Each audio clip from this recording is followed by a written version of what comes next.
Hey, what's up, lawn care nuts? Coming to you today from the car. I am in a rental car here in Tampa, Florida. And as some of you may or may not know, I'm actually a native of Florida. I'm from St. Petersburg, Florida, which is right across the bay from Tampa.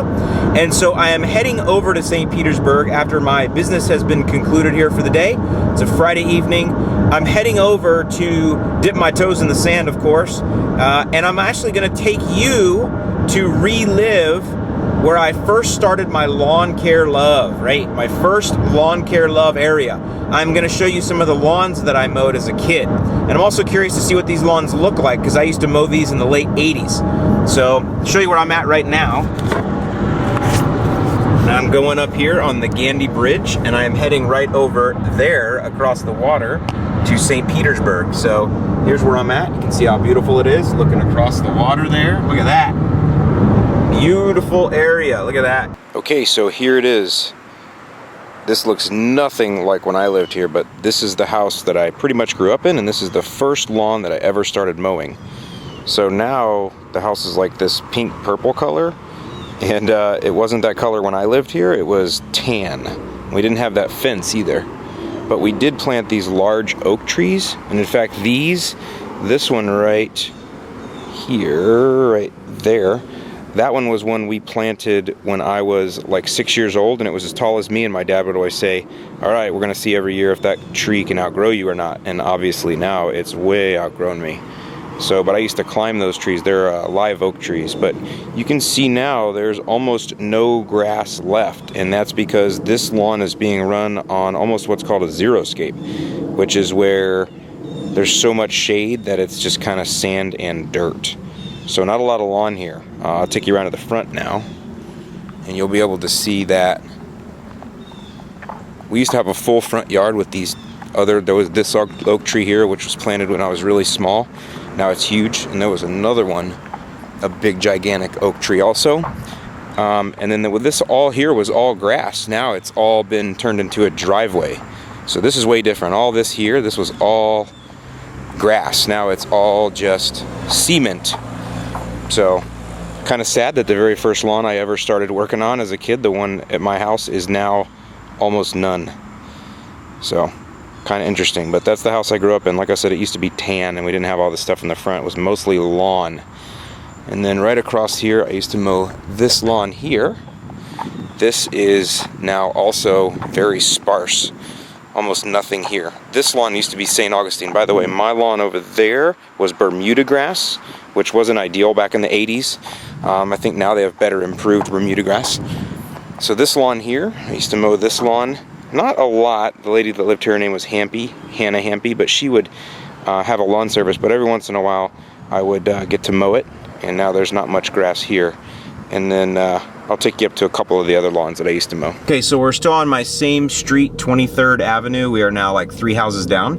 And I used to mow this lawn right here, and this one still looks pretty decent, not too bad. And this lawn actually was, the guy that lived there used to have this big oxygen machine that he would carry around, and he had emphysema, which I didn't know what that was, but he used to carry this gigantic oxygen machine around, and he would still smoke, like with the oxygen in his face. And anyway, so the lawn, my lawn I used to get $5 for, and the lawn I just showed you I used to get $8 for.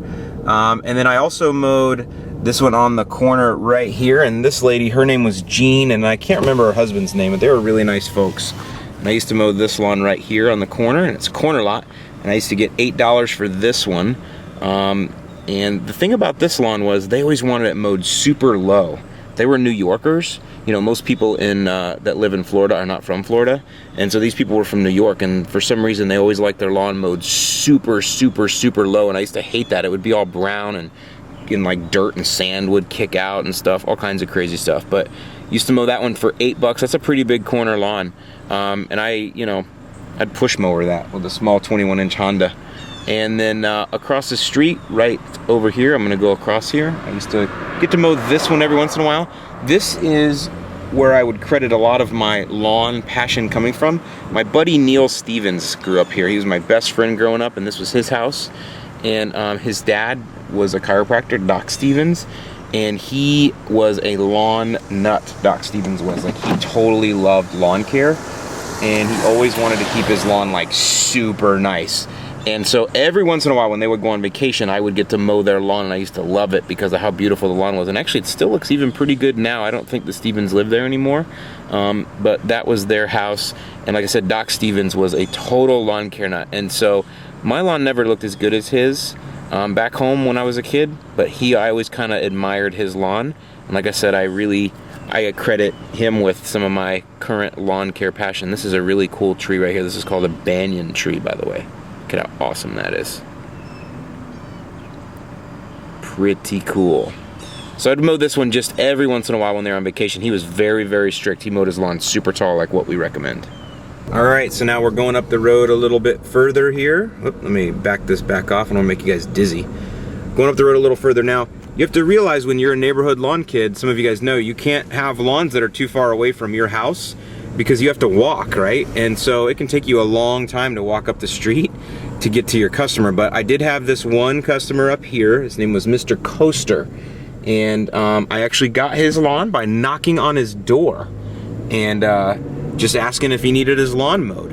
And actually, he said, yes, I do. And what was cool was, he was kind of a do-it-yourselfer, but he was getting up in age, and so I didn't edge or weed whack or anything as a kid. I just mowed, and so he liked that because he could still do his weed whacking and his edging, and yet I could do the mowing, and so he liked that. And this was his house right here, and he had a really nice lawn too. Now you gotta realize we're 3 blocks down from my house where I grew up, and we're gonna go half a block over, so it's a pretty decent little walk here, considering that you're pushing a lawnmower. So this was Mr. Coaster's house, and it's actually still a very nice house right here, and looks like it has still a very, very nice lawn, and it's a corner lot also. Seems like I only mowed corner lots for some reason. They were bigger. Now I got $10 for Mr. Coaster's lawn here. Because he was further away, I was able to charge $10 for this and get a little bit more. So the only thing is I remember is Mr. Coaster had these sprinklers, this in-ground sprinkler system that was like a DIY thing, and the sprinkler heads like stuck up way too far or farther than they should, and I would hit him all the time and break them, and he'd get really ticked off at me.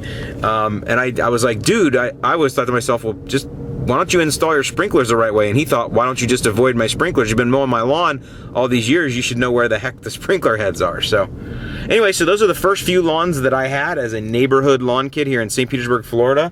Also, I wanted to bring you over here. This is Leslie Lake. This is a lake that was in my neighborhood just a few blocks away.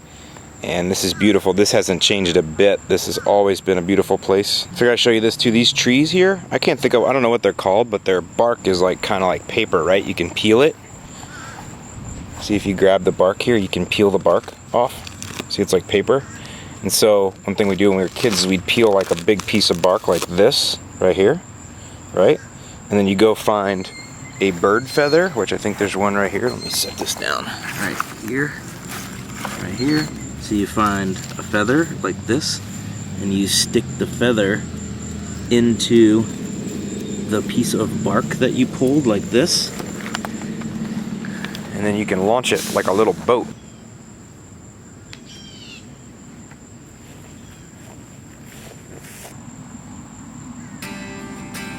Sail, little boat, sail. We used to have sailboat races like that across here. It's got to get some wind. Looks like the wind's going to blow it the other way.